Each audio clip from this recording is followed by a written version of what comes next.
This is the Arizona Department of Public Safety. A safe alert has been issued for Maricopa County.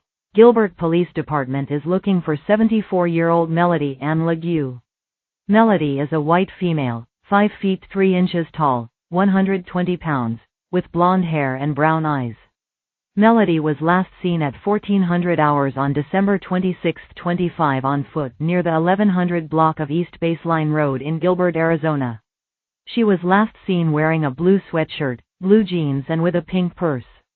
Melody suffers from a condition which can cause her to become confused and disoriented. If you have seen Melody, please contact the Gilbert Police Department at 480-503-6500 or call 911. If you have contact with this safe alert, please call 911. Monitor TV and radio for updates.